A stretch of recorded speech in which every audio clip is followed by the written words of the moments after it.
Function, of a trigonometric function. अब domain और range क्या होता है ट्रिग्नोमेट्रिक फंक्शन का? कल हमने ये पढ़ा था। फंक्शंस क्या है? फंक्शन, ट्रिग्नोमेट्रिक फंक्शन, फंक्शन एक ऐसी वैल्यू होती है जिसमें आप इनपुट देते हैं और उसके कॉरेस्पॉन्डिंग एक आउटपुट जनरेट होता है। तो अब ध्यान से देखेंगे, डोमेन क्या है? एक फंक्शन को जो आप इनपुट देते हो, एक फंक्शन में जो आप इनपुट देते हैं, that is your domain, and जो आपका आउटपुट आता है, दैट इज योर रेंज। तो डोमेन इज दैट वैल्यू जो आपने इनपुट डाला है, और रेंज वो वैल्यू है जो आपका आउटपुट जनरेट हुआ है। तो this is domain and range of a function.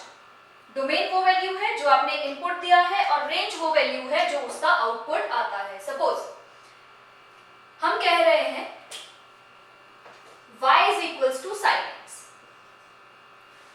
इस केस में y is equals to sin x हमारा एक फंक्शन है। अब हम क्या करते हैं, इस x की जगह वैल्यूज पुट करते हैं। कैसे करते थे? y is equals to sin 0, x की जगह आपने 0 पुट कर दिया, आपने x की जगह 30 पुट कर दिया, y is equals to sin 30, y is equals to sin 60।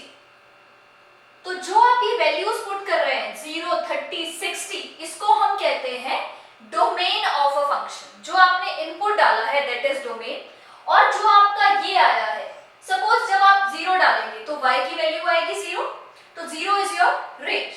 y की वैल्यू आएगी sin 30 पे, sin 30 पे y की वैल्यू इज 1/2, तो आपका रेंज आ गया 1/2। sin 60 पे √3/2, तो वो आपका आ गया रेंज। तो जो भी आप इनपुट देंगे that is your domain, and जो भी आपका आउटपुट आएगा that is your range of a function. तो अब हम ये हर एक फंक्शन के लिए करके देखते हैं। चलिए शुरू करते हैं हम अपने साइन फंक्शन से।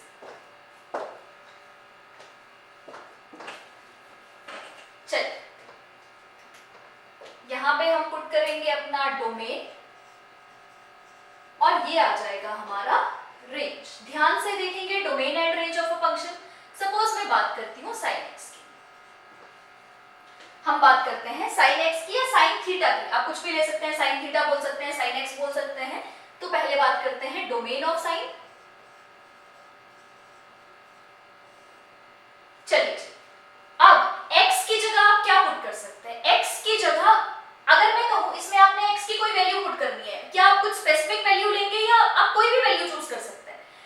मैं यहाँ पे 10 भी पुट कर सकती हूँ, मैं 20 पुट कर सकती हूँ, मैं 40 कर सकती हूँ, 1000 पुट कर सकते हैं, 10,500 पुट कर सकते हैं। तो रेंज में जो x है it can be any number, तो x can be any number. तो हमारा जो डोमेन होगा इस फंक्शन का that will be all real numbers.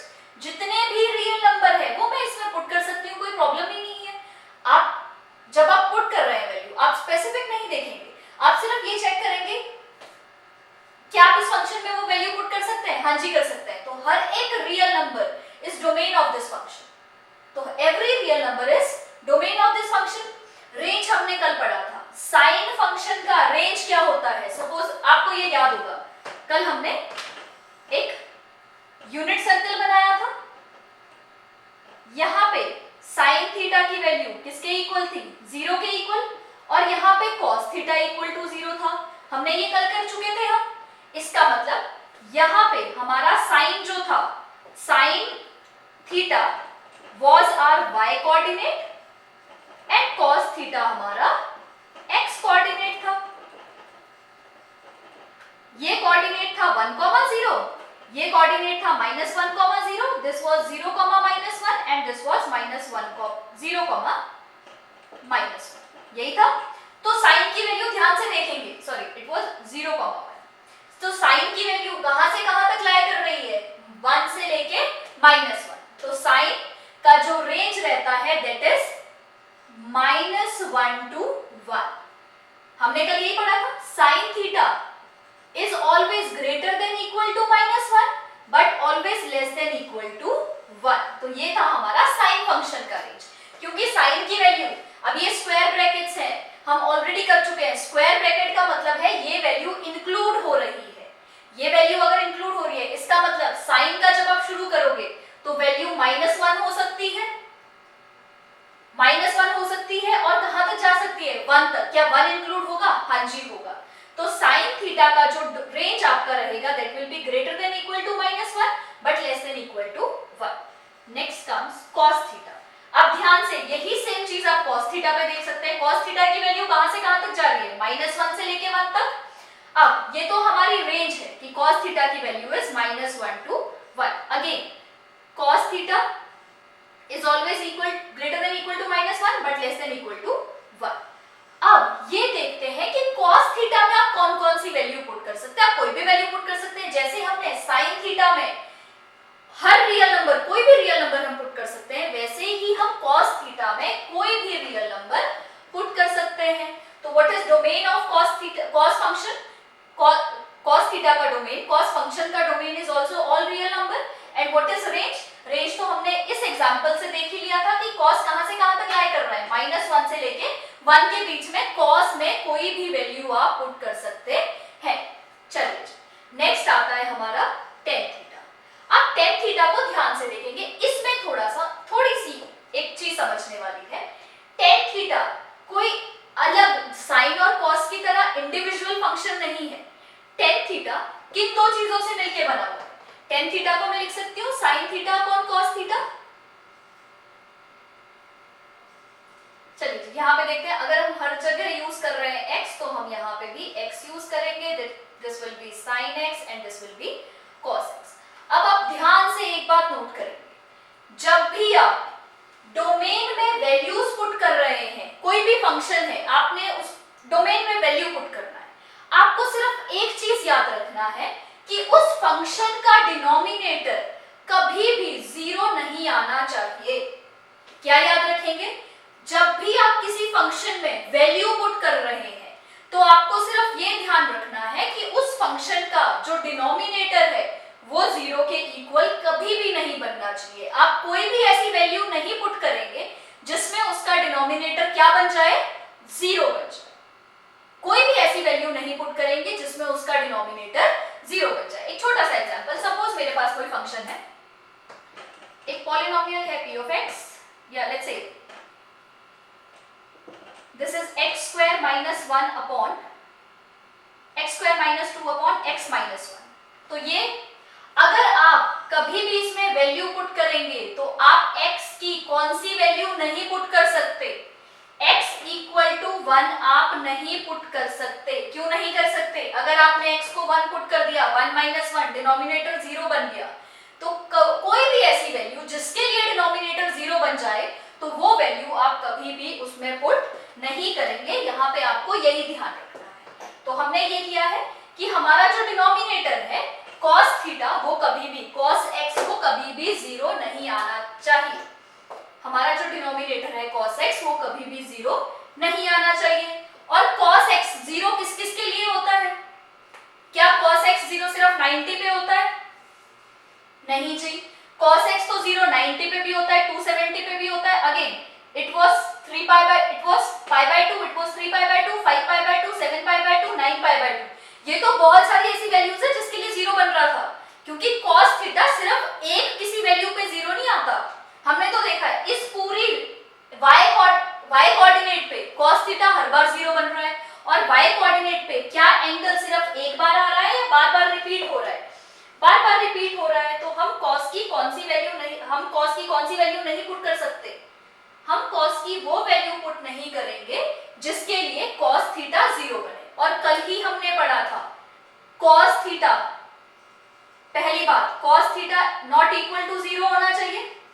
क्यों 0 नहीं होना चाहिए, क्योंकि डिनोमिनेटर 0 आ जाएगा। और cos थीटा 0 कब होता है, cos theta is equals to 0 at theta is equals to 2n plus 1 pi by 2। यही हमने कल किया था, cos theta 0 2n plus 1 pi by 2 पे होता है। n की वैल्यू 0 पुट करो, ये बन गया 1 पाई बाय 2। इसकी वैल्यू 1 पुट करो, ये बन गया 3 पाई बाय 2। 2 पुट करो 5 पाई बाय 2। इसका मतलब range of this function is all real number except कौन सा, 2n plus 1 पाई बाय 2। तो tan थीटा का रेंज क्या रहेगा, ऑल रियल नंबर्स, सारे रियल नंबर्स पुट करने हैं, पर कौन से नहीं करने, वो जहां पे cos थीटा क्या बन रहा है, 0 बन रहा है। और cos थीटा 0 किसके लिए बनेगा, 2n plus 1 pi by 2 के लिए। तो हमारा range of this function is all real numbers accept this, all real numbers accept this. अब हमारा रेंज क्या होता है कॉस फंक्शन का? कॉस फंक्शन का रेंज हमेशा देखिए, कॉस की वैल्यू कॉस 0 0, कॉस 90 इंफिनिटी, तो कहां से कहां तक जा रहा है? 0 से इंफिनिटी तक। अब ये तो हमने सारी पॉजिटिव वैल्यूज देखी थी, क्या वो नेगेटिव इंफिनिटी पे भी जा सकता है? हाँ जी, जा ही सकता है। अगर आप उसको पॉजिटिव साइड देख के चल रहे हो तो वो पॉजिटिव इंफिनिटी पे चलेगा, अगर आप उसको नेगेटिव लेके जा रहे हो तो वो नेगेटिव इंफिनिटी पे चलेगा। तो range of cos function is minus infinity to infinity with round brackets, minus infinity to infinity, क्योंकि इंफिनिटी में कभी भी हम स्क्वायर ब्रैकेट यूज नहीं करते। तो range of cos function is minus infinity to infinity. चलिए जी, अब चलते हैं अपने नेक्स्ट फंक्शन पे। 10 के साथ सीधा हम cot x देख लेते हैं। Again what is cot x? cot x is sin cos x upon sin x। अब जैसे हमने पढ़ा कि जब मैं 10x एक फंक्शन ले रही हूं तो 10x एक इंडिविजुअल फंक्शन नहीं है, it is sin x upon cos x। तो मेरा डिनोमिनेटर 0 नहीं होना चाहिए, तो डिनोमिनेटर किस पे 0 बन रहा था? At cos x is equals to 0। इसको आप प्लीज 0, जहां पे भी थीटा लिखा हुआ है, थीटा मींस x, आप इसको x कर लें। तो x is equals to 2n plus 1 pi by 2। Again हम यहां पे भी देखेंगे, हम क्या चाह रहे हैं कि मेरा फंक्शन ऐसा बने कि मेरा डिनोमिनेटर 0 ना हो। तो इसका मतलब sin x is not equal to 0, sin की वैल्यू 0 नहीं होनी चाहिए। sin की वैल्यू 0 किस पे होती है? sin की वैल्यू में चाहूं 0 ना बने तो sin 0 किस पे होता है? n पाई पे। कल हमने लास्ट वीडियो में हमने पढ़ा था sin theta 0 is at n pi. तो इसका मतलब अगेन इसका रेंज भी, डोमेन भी will all real numbers except वो नंबर जो इस डिनोमिनेटर को 0 बना रहे हैं, और इस डिनोमिनेटर को 0 कौन बना रहा है? n pi. तो all real numbers except n pi. Again we will see same goes for cot theta. cot theta cot reciprocal होता है, एक value infinity 10 cot 0 is infinity and cot 90 is 0। तो वो इंफिनिटी से 0 जा रहा है क्योंकि वो पॉजिटिव साइड चल रहा है। अगर यही चीज नेगेटिव साइड चले तो वो नेगेटिव इंफिनिटी जाएगा। तो अगेन cos फंक्शन का जो डोमेन होता है that is also minus infinity to infinity. तो cos फंक्शन का domain is also minus infinity to infinity. ये थे हमारे चार फंक्शंस, sin cos tan और cot, जिसका हमने रेंज और डोमेन देखा है। डोमेन इज दैट वैल्यू जो आप इनपुट दे रहे हैं। एक क्विक सा रिवाइज करते हैं, रेंज इज दैट वैल्यू जो आपकी आउटपुट आ रही है।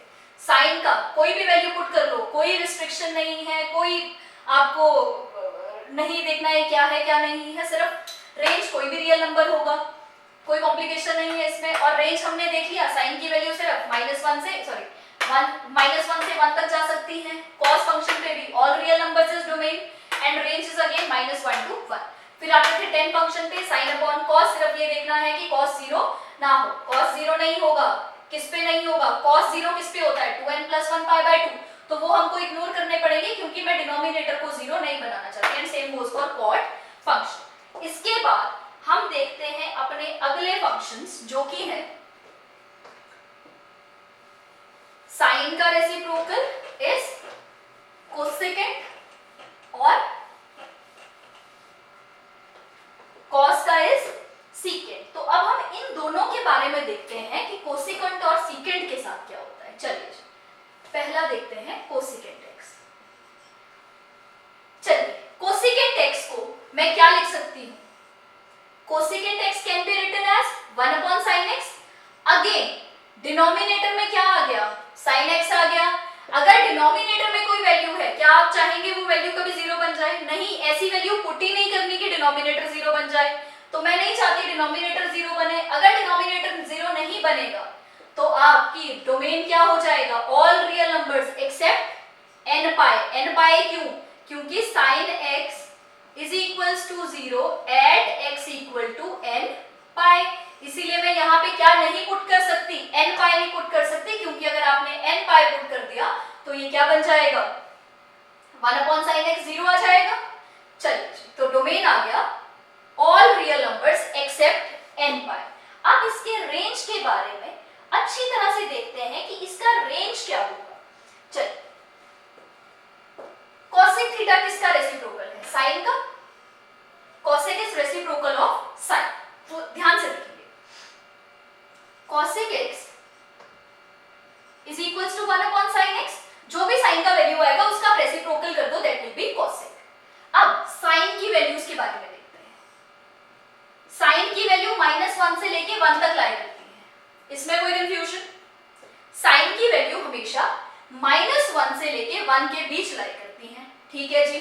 ना वो -1 से बड़ी हो सकती है, ना वो -1 से छोटी हो सकती है, ना वो 1 से बड़ी हो सकती है, हमेशा इसके बीच ही वैल्यूज लाया करेंगी। ओके, सपोज मेरा कोसेक साइन थीटा है -1, तो आपका कोसेक एक्स क्या आ जाएगा? -1। इफ साइन एक्स इज -1 तो कोसेक एक्स विल बी -1। चलिए जी, एक और वैल्यू लेते हैं। सपोज यहां पे एक मेरी वैल्यू है -7/8, मेरी वैल्यू है, मेरा साइन एक्स की वैल्यू है -7/8, तो कोसेकेंट एक्स क्या बन जाएगा? -8/7 ऑब्वियसली, एंड -8/7 1 से बड़ा है, -1 से बड़ा है या -1 से छोटा है? दिस -8/7 इज लेस देन -1, सही या गलत?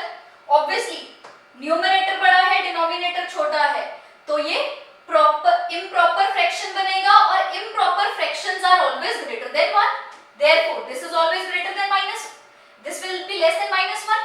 कोई भी वैल्यूज पुट कर लेते हैं, सपोज यहां पे आ गया 1/8, दिस इज -1/8। अगर sin x -1/8 है, if sin x is -1/8, then what will be the cosecant x? Cosecant x is -8. Again, sin x की वैल्यू अगर इसके बीच जा रही है तो कोसिकेंट हमेशा पीछे की तरफ ही जा रहा है, मतलब और छोटा होता जा रहा है। साइन जितना 0 की तरफ जा रहा है, कोसिकेंट उतना पीछे जा रहा है। मतलब इससे मैं ये समझूं, कोसिकेंट की सबसे छोटी वैल्यू क्या मिली मेरे को? -1 एट साइन इक्वल टू -1। जब मेरा sin x -1 था तो मेरा कोसिकेंट x भी -1 था, पर जब मैंने साइन को और छोटा करने की कोशिश की तो कोसिकेंट क्या हो रहा है? सॉरी, जब मैंने साइन को थोड़ा सा बड़ा करने की कोशिश की तो कोसिकेंट और छोटा होता जा रहा है, क्योंकि उनके बीच इनवर्स रिलेशन है। जितना डिनोमिनेटर बड़ा होता जाएगा उतना ही पूरा फंक्शन छोटा होता जाएगा। इसका मतलब एक वैल्यू तो इसकी क्या आ गई?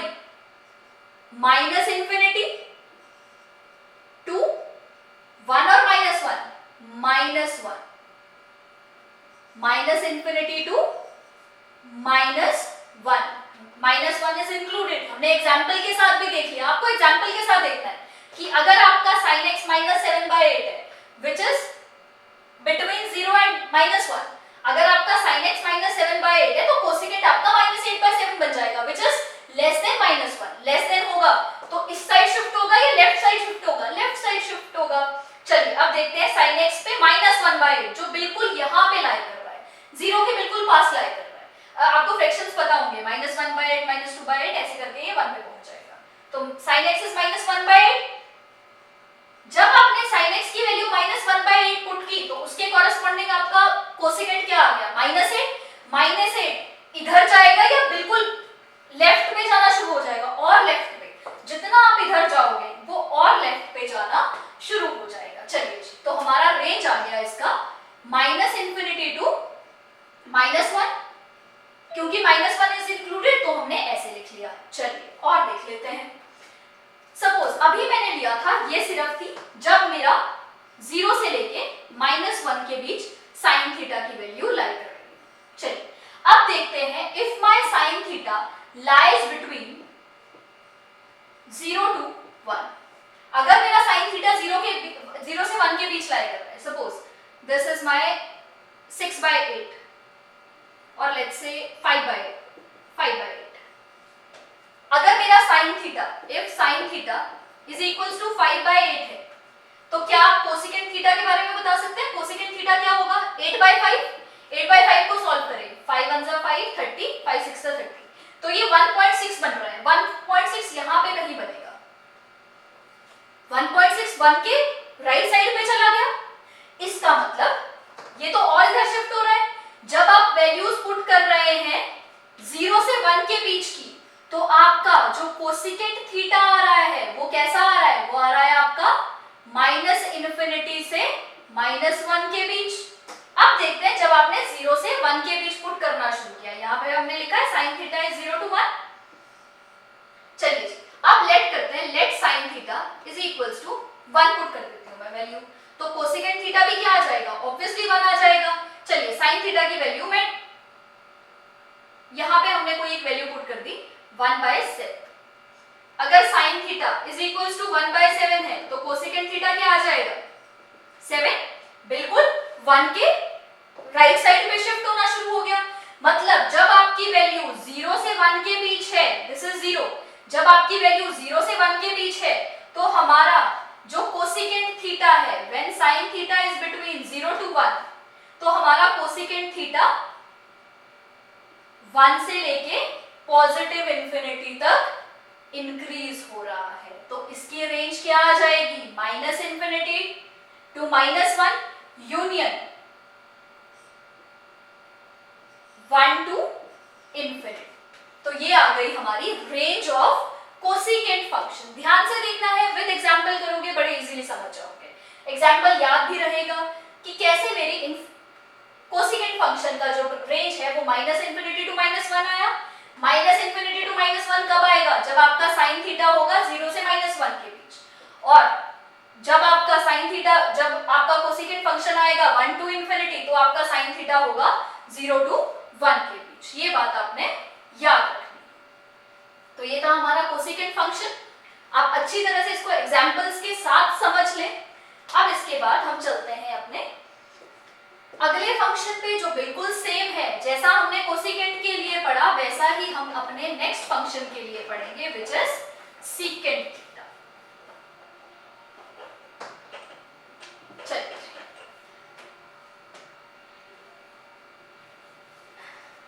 Let's start with secant theta. Again secant theta है हमारा, सीकेंट थीटा का फॉर्मूला 1/cos थीटा। अगेन मैं नहीं चाहती मेरा cos थीटा इक्वल टू 0 है।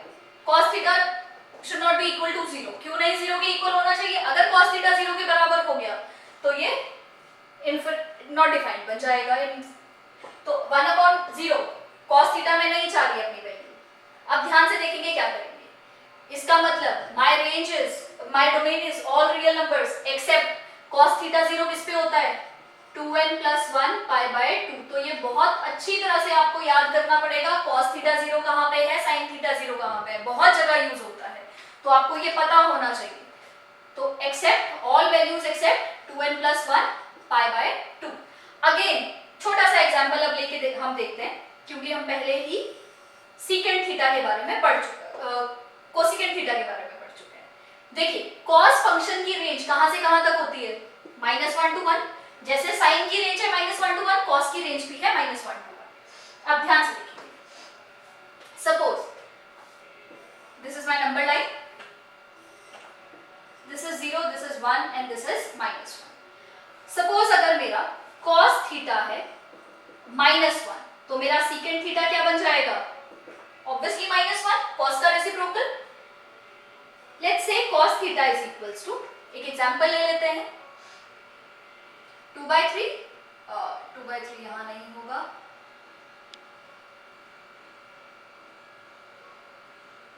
2/3, क्योंकि नेगेटिव साइड है तो -2/3। अगर मेरा cos थीटा -2/3 है तो सीकेंट थीटा क्या बन जाएगा, -3/2।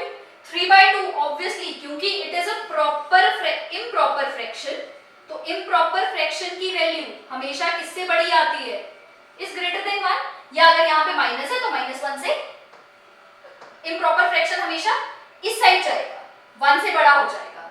एक्चुअली है 1 से बड़ा, पर नेगेटिव में जो चीज जितनी बड़ी होती है वो चीज उतनी ज्यादा छोटी हो जाती है। ठीक है जी, तो इम्प्रॉपर फ्रैक्शन हमेशा ग्रेटर देन 1 होता है।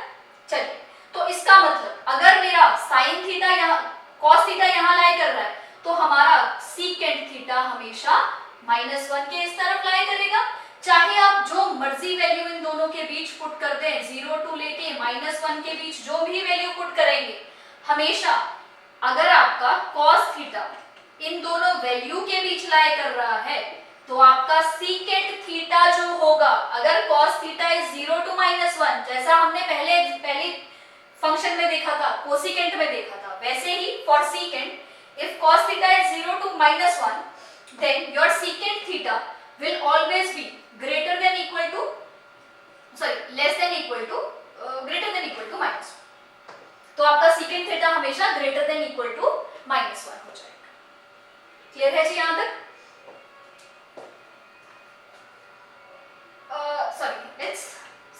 it's less than equal to -1. इसका मतलब आपका जो थीटा की वैल्यू आएगी वो क्या आएगी, -∞ to -1. तो आपकी इसकी वैल्यू आ जाएगी -∞ to -1. जैसे हमने यहां पे देखा था, अगर आपका sin थीटा 0 to 1 के बीच लाई कर रहा था, तो आपकी जो रेंज है वो 1 से छोटी हो रही है, बार बार पीछे जा रहा है, तो -∞ to -1 के बीच रहेगा, -1 से छोटा होता जाएगा.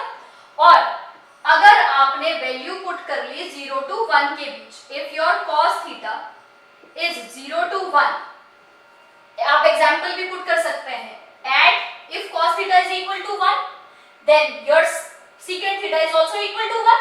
अगर आपका cos थीटा secant थीटा 1 है, एक और एग्जांपल ले लेते हैं, लेट्स से दिस इज 5/6. अगर आपका cos theta is equals to 5/6 है, तो आपका secant थीटा क्या बन जाएगा, again 6/5 which is greater than 1. अगर 5/6 is greater than 1, तो इसका मतलब वो इसी साइड जाएगा. तो जब भी आपका cos थीटा इन दोनों के बीच लाई कर रहा है, तो secant थीटा की जो वैल्यू हो जाएगी वो greater than equal to 1 हो जाएगी. इस केस में secant थीटा की value is less than equal to -1, और इस केस में secant थीटा की value is greater than equal to -1. greater than equal to -1 का मतलब है कि जो आपकी वैल्यू होगी वो कैसे होगी, -∞ to -1 यूनियन किसके साथ, 1 to ∞. बिल्कुल यही होगा. मैं कह रही हूं secant theta is less than equal to -1, less than -1 मतलब -∞ पे तो जा रहा है, और -1 इंक्लूड हो रहा है या नहीं हो रहा है, हां जी हो रहा है, क्योंकि इक्वल का साइन है, तो -1 to 1 ये हो गया ये केस. और secant theta is greater than equal to 1, इसको मैं ऐसे लिख सकती हूं, secant theta is 1 to ∞, 1 to +∞. तो ये है हमारी range and domain of secant function and cosecant function. चलिए आप ये नोट कर लेंगे, अच्छी तरह से समझ लेंगे. आप अच्छी तरह से इसको नोट कर लें और समझ लें इसको. फिर हम चलते हैं अपने नेक्स्ट टॉपिक की तरफ.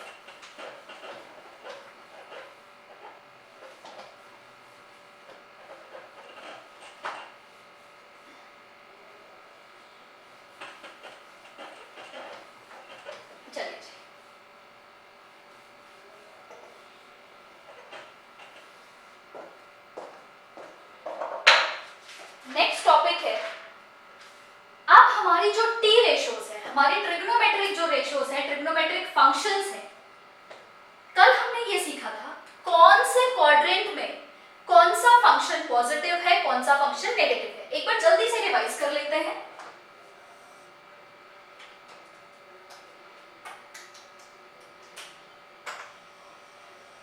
एक बार ये रिवाइज कर लेते हैं जो हमने कल किया था. ये हमारा यूनिट सर्कल था, ये हमारा कोऑर्डिनेट थे 1, 0, ये था 0, 1, ये था -1, 0 एंड ये था 0, -1. कल हमने ये किया था. फर्स्ट क्वाड्रेंट में सारी टी रेशियोज पॉजिटिव थी, ऑल पॉजिटिव.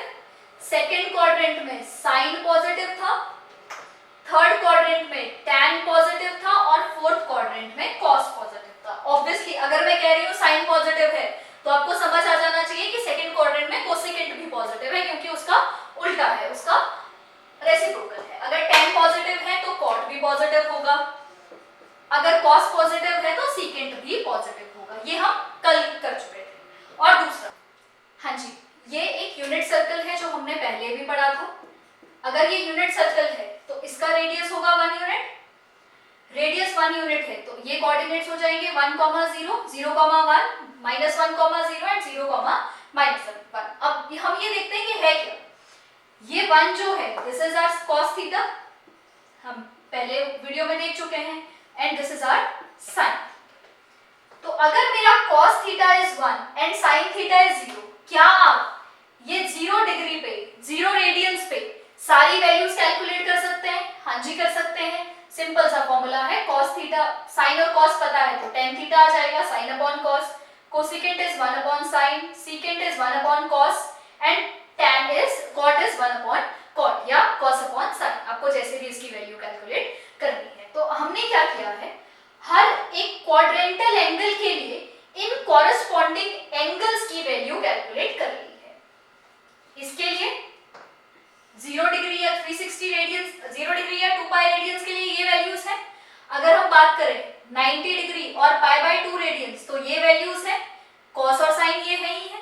अगर हम इसकी बात करें पाई रेडियंस की तो पाई रेडियंस के लिए ये वैल्यूज है, और अगर 3π/2 रेडियंस है तो ये वैल्यूज है। ये वो सारी वैल्यूज हैं जो हमने कैलकुलेट की हैं।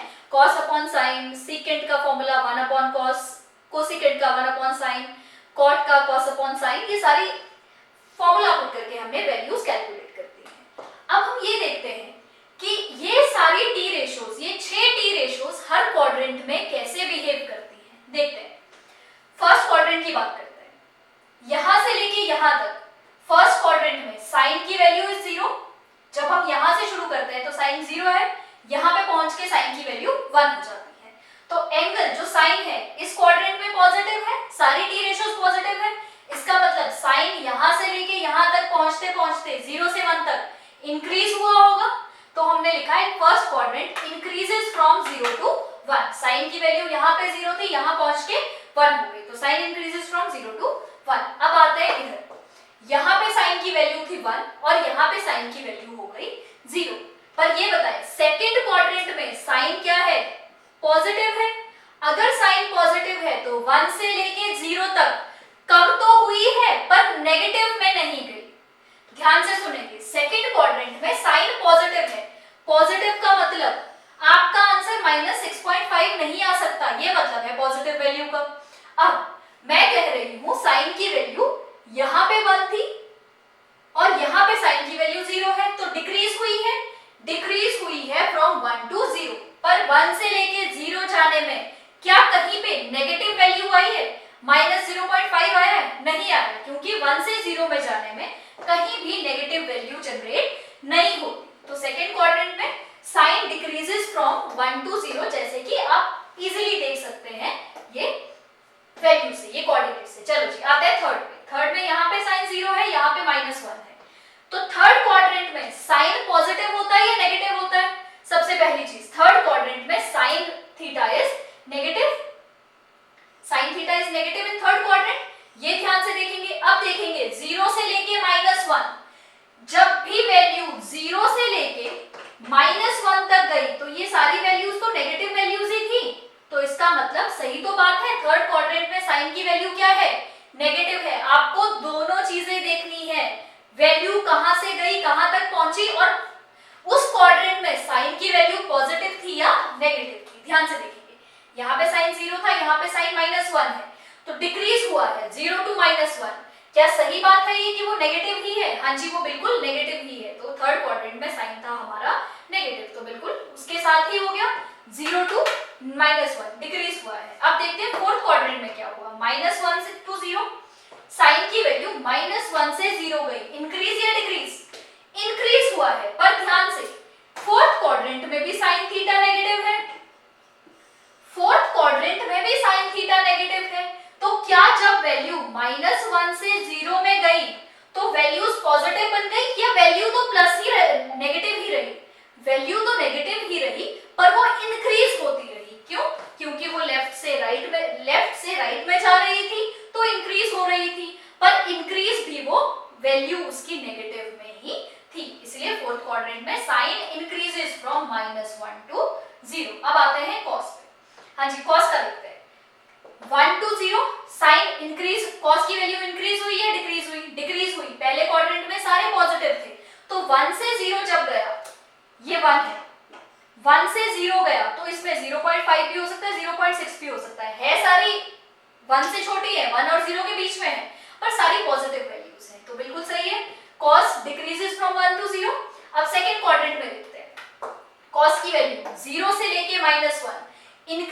डिक्रीज? डिक्रीज हुआ 0 से -1। और क्या जब आप डिक्रीज बोलोगे 0 से -1 तो आपकी सारी नेगेटिव वैल्यूज आएंगी। तो क्या सेकंड क्वाड्रेंट में कॉस नेगेटिव होता है? हाँ जी, सेकंड क्वाड्रेंट में सिर्फ साइन और कोसेकेंट पॉजिटिव है, बाकी सारे नेगेटिव हैं। बिल्कुल सही बात है। चलिए अब चलते हैं थर्ड क्वाड्रेंट की तरफ। -1 to 0 कॉस इंक्रीज हो रहा है या डिक्रीज हो रहा है? इंक्रीज हो रहा है फ्रॉम -1 to 0। अगर इंक्रीज हो रहा है फ्रॉम -1 to 0, थर्ड क्वाड्रेंट में कॉस पॉजिटिव और negative? Cos is negative in third quadrant. अगर -1 से 0 जा रहा है पर फिर भी values are increasing but they are still negative, है तो नेगेटिव ही है। अगर मैं बोल रही हूं यहाँ पे 6.8 है और यहाँ पे 2.3 है, ऑब्वियसली 6.8 छोटा है और 2.3 बड़ा है। जा तो जब 6.8 से 2.3 पे गया, रहा तो नेगेटिव ही पर इंक्रीज होता गया। तो ठीक है जी, थर्ड क्वाड्रेंट में cos increases but from -1 to 0। अब फोर्थ क्वाड्रेंट में चलते हैं। फोर्थ क्वाड्रेंट में 0 to 1 इंक्रीज हुआ या डिक्रीज हुआ? अब देखते हैं। फोर्थ क्वाड्रेंट में 0 से 1 मतलब पॉजिटिव वैल्यू या नेगेटिव वैल्यू? ऑब्वियसली 0 से 1 मतलब पॉजिटिव वैल्यू है, तो पॉजिटिव ही है, चाहे है डेसिमल्स में है 0.5 0.6 है तो पॉजिटिव वैल्यू सारी। तो जब 0 से 1 पे गया सारी पॉजिटिव वैल्यूज है but they keeps on increasing. तो फोर्थ क्वाड्रेंट में कॉस इंक्रीजेस फ्रॉम 0 to 1। चलो ये तो बड़ा सिंपल सा था, देखने से समझ आ रहा था। अब चलते हैं अपनी अगली वैल्यूज की तरफ। इसमें थोड़ा सा समझने वाली चीज है। पहले चलते हैं tan थीटा पे। tan थीटा हमारा है sin upon cos theta. tan theta हमारा 0 है, यहाँ पे 0 डिग्री पे tan 0 इज 0। 90 डिग्री पे tan की वैल्यू क्या हो जाती है? tan theta is infinity. इसका मतलब जब पहले क्वाड्रेंट से पहले x एक्सिस से पॉजिटिव x एक्सिस से पॉजिटिव y एक्सिस पे गया तो tan बड़ा कहां से कहां तक? 0 से इंफिनिटी।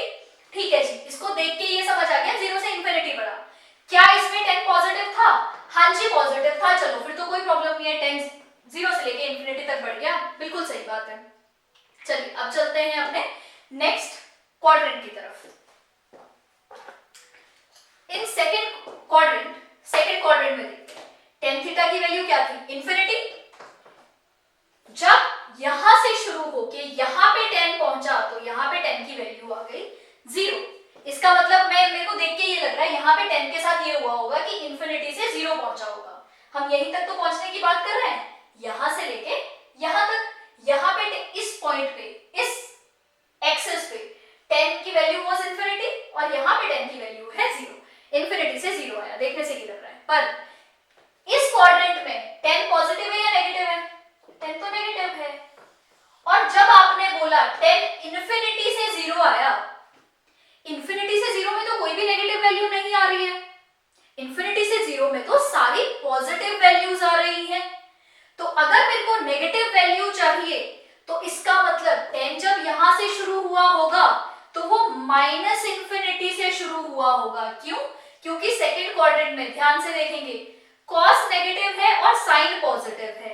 अगर कॉस नेगेटिव है और साइन पॉजिटिव है इसका मतलब 10 तो नेगेटिव ही होगा। तो मैं कैसे बोल सकती हूँ कि इंफिनिटी टू 0 होगा? क्योंकि उसमें तो कोई भी नेगेटिव वैल्यू हमारी नहीं आ रही है। नेगेटिव वैल्यू कब आ रही है? जब tan थीटा होगा माइनस इंफिनिटी टू 0, उसमें सारी हमारी नेगेटिव वैल्यूज जनरेट हो रही हैं। तो tan in the second quadrant is minus infinity to 0 and second quadrant means π/2 से लेके π तक। और this is 3π/2, this is third quadrant and till 2π it is fourth quadrant. तो पहला 0 से π/2 is first quadrant, π/2 से π is second, π to 3π/2 is third and 3π/2 to 2π is fourth quadrant. Clear है जी 10 के बारे में? चलिए अब अगर आपको ये समझ आ गया आप इसको बड़े इजीली समझ सकते हैं। कैसे? ध्यान से देखेंगे। इस क्वाड्रेंट में यहाँ पे 10 की वैल्यू 0 थी और यहाँ पे 10 की वैल्यू है इंफिनिटी, मतलब पॉजिटिव बता रहा है 0 to इंफिनिटी। 10 की वैल्यू पॉजिटिव 0 to इंफिनिटी, 10 0 से शुरू हुआ होगा और इंफिनिटी पे खत्म हुआ होगा। क्या इस क्वाड्रेंट में 10 पॉजिटिव है? हाँ जी बिल्कुल है। इसका मतलब फिर तो सही बात है ना, 10 की वैल्यू 0 से शुरू हुई होगी और कहां तक खत्म हुई होगी? इंफिनिटी तक। तो in third quadrant 10 increases from 0 to infinity. बिल्कुल जो लिखा हुआ है उसी के हिसाब से हम बात कर रहे हैं। चलिए अब चलते हैं फोर्थ क्वाड्रेंट में। 10 की वैल्यू वाज इंफिनिटी, इस लाइन पे ध्यान रखना, मैं इस लाइन की बात कर रही हूँ, इस एक्सिस की बात कर रही हूँ। 10 की वैल्यू वाज इंफिनिटी और इस पे यहाँ पे 10 की वैल्यू इज 0। इस क्वाड्रेंट में, फोर्थ क्वाड्रेंट में 10 पॉजिटिव है या 10 नेगेटिव है? 10 की वैल्यू तो फोर्थ क्वाड्रेंट में नेगेटिव है। अगर 10 की वैल्यू फोर्थ क्वाड्रेंट में नेगेटिव है और मैं इंफिनिटी टू 0 बता रही हूँ, तो क्या वो सही है या गलत है? बिल्कुल गलत है, क्योंकि इंफिनिटी टू 0 तो हमारी सारी पॉजिटिव वैल्यूज आती हैं। नेगेटिव वैल्यू कहां पे आएगी? Minus infinity to 0। Negative value कहां से आएंगी? Minus infinity to 0। मतलब 10 जब यहां से शुरू हुआ होगा तो माइनस इंफिनिटी से शुरू होके किसकी तरफ अप्रोच कर रहा होगा? 10 0 की तरफ। तो 10 is increasing from minus infinity to 0, it is approaching 0। कहां से? माइनस इंफिनिटी से। तो फोर्थ क्वाड्रेंट में फिर बदलाव हुआ माइनस इंफिनिटी टू 0। एक्चुअली में होना चाहिए था infinity to 0, but in fourth quadrant 10 is negative, therefore वो चेंज हो गया और चेंज होके बन गया माइनस इंफिनिटी टू 0। ये था हमारा tan थीटा के बारे में। चलिए जी, अब चलते हैं अपने नेक्स्ट एंगल्स की तरफ। नेक्स्ट है हमारा कोसेकेंट थीटा। अब tan के साथ आप cot को भी देख सकते हो, बिल्कुल इसी तरीके से आप cot का भी ध्यान से देख सकते हो, क्योंकि cot और tan बिल्कुल सिमिलर तरीके से चलते हैं। हाँ जी, फर्स्ट क्वाड्रेंट में cot थीटा की वैल्यू इंफिनिटी और यहां पर पहुंचते पहुंचते cot की वैल्यू 0। तो फर्स्ट क्वाड्रेंट में cot decreases from infinity to 0। कोई बदलाव क्यों नहीं हुआ? हमने क्यों नहीं चेंज किया? क्योंकि वैसे भी यहाँ पे पॉजिटिव था और इंफिनिटी से जब 0 की तरफ गया हुआ तो डिक्रीज हुआ। जब इंफिनिटी से 0 की तरफ गया हुआ तो डिक्रीज, पर जो वैल्यूज आएंगी वो पॉजिटिव में ही आएंगी, क्योंकि वो 0 के दूसरी तरफ नहीं गया। अगर वो 0 के और लेफ्ट जाता तो वैल्यूज पॉजिटिव नेगेटिव आती। तो बिल्कुल सही पहले क्वाड्रेंट में इंफिनिटी टू 0। सेकंड क्वाड्रेंट में देखते हैं, यहाँ पे cot थीटा इज 0, इस पॉइंट पे cot थीटा इज 0 और इस पॉइंट पे cot थीटा की वैल्यू इंफिनिटी है। पर सेकंड क्वाड्रेंट में 0 टू इंफिनिटी वैल्यूज पॉजिटिव है या नेगेटिव है? वैल्यू पॉजिटिव है। पर सेकंड क्वाड्रेंट में जो cot थीटा है वो पॉजिटिव है या नेगेटिव है? नेगेटिव है। तो हमारी वैल्यूज क्या करेंगी? 0 to minus infinity. It will decrease from 0 to minus infinity. Otherwise आप वैसे भी देख सकते हैं, बिल्कुल इसका ऑपोजिट है। ये इंक्रीज कर रहा है माइनस इंफिनिटी टू 0 और ये डिक्रीज कर रहा है 0 टू माइनस इंफिनिटी। आप उस तरीके से भी समझ सकते हैं और इस तरीके से भी समझ सकते हैं। अब आते हैं थर्ड क्वाड्रेंट पे। थर्ड क्वाड्रेंट में cot theta is infinity to 0। Third quadrant में इंफिनिटी टू 0 और थर्ड क्वाड्रेंट में वैसे भी cot पॉजिटिव ही होता है, इंफिनिटी टू 0 भी पॉजिटिव ही है, तो कोई बात नहीं, बिल्कुल सही है। तो थर्ड क्वाड्रेंट में cot इंफिनिटी टू 0 की तरफ जाता है। चलिए फोर्थ क्वाड्रेंट में आते हैं। 0 से शुरू हुआ, कहां तक गया? इंफिनिटी तक। पर यहाँ पे तो ये नेगेटिव होता है, पर इस क्वाड्रेंट में तो ये नेगेटिव है, तो ये 0 से शुरू होके माइनस इंफिनिटी को अप्रोच करता है। क्योंकि ये फोर्थ क्वाड्रेंट में नेगेटिव है, तो ये शुरू कहां से होता है? 0 से, और अप्रोच किसको करता है? नेगेटिव इंफिनिटी को, क्योंकि इन fourth quadrant cot theta is negative.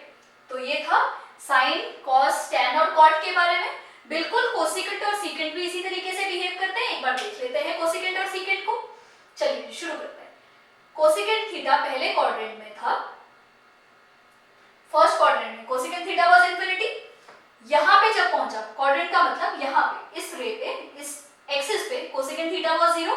जब यहां पे पहुंचा तो कोसेकेंट थीटा की वैल्यू आ गई 1। तो पहले क्वाड्रेंट में cosecant theta decreases from infinity to 1। First quadrant में cosecant theta decreases from infinity to 1। Second quadrant में देखते हैं, कोसेकेंट थीटा यहां पे था 1 और यहां पे कोसेकेंट थीटा हमारा बन गया इंफिनिटी। पर सेकंड क्वाड्रेंट में कोसेकेंट पॉजिटिव होता है या नेगेटिव? हाँ जी, पॉजिटिव होता है, तो बिल्कुल सही है। सेकंड क्वाड्रेंट में cosecant increases from 1 to infinity. जब दोनों बातें साथ दे रही हो तो बिल्कुल सही है। 1 से लेके इंफिनिटी गया, बिल्कुल सही। क्या पॉजिटिव भी रहा? ये तो हमने देख लिया, 1 से इंफिनिटी गया, क्या पॉजिटिव रहा? हाँ जी रहा, बिल्कुल सही बात। और हम वही देख लेंगे, कोसेकेंट पहले क्वाड्रेंट में 1 टू इंफिनिटी, सेकंड क्वाड्रेंट में 1 टू इंफिनिटी गया। चलिए ये बात है थर्ड पे। थर्ड में कोसेकेंट की वैल्यू थी इंफिनिटी इस पॉइंट पे, और यहां पे आके कोसेकेंट की वैल्यू बन गई -1। थर्ड क्वाड्रेंट में इंफिनिटी टू -1,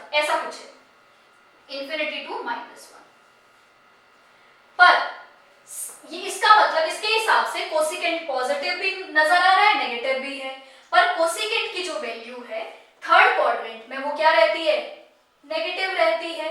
अगर कोसिकेंट की वैल्यू थर्ड क्वाड्रेंट में नेगेटिव है तो वो कहां से कहां तक गई होगी, minus infinity to minus one. अगर कोसिकेंट की वैल्यू नेगेटिव होगी तो वो minus infinity to minus one है। याद रखना हमने किया है कोसिकेंट की वैल्यू कभी भी, आपको कोसिकेंट का ग्राफ याद होगा, this is one, this is minus one. Cosecant की वैल्यू इससे छोटी ही रहती है, हमेशा माइनस वन से लेस ही आएगा और हमेशा कोसिकेंट वन से ग्रेटर ही आएगा। आपको याद होगा कोसिकेंट की वैल्यू हमेशा माइनस वन से छोटी होती है और वन से बड़ी होती है। Cosecant theta is always greater then one, but cosecant theta is always less than minus one. तो इसका मतलब अगर यहाँ पे थीटा टू माइनस वन था, वो तो कभी पॉसिबल हो ही नहीं सकता, तो कोसिकेंट थीटा की वैल्यू होगी minus theta two minus one. अब चलते हैं अपने फोर्थ क्वाड्रेंट की तरफ। कोसिकेंट थीटा की वैल्यू माइनस वन, इधर कोसिकेंट थीटा की वैल्यू इन्फिनिटी। क्या फोर्थ क्वाड्रेंट में again minus one to infinity, क्या ये पॉसिबल है,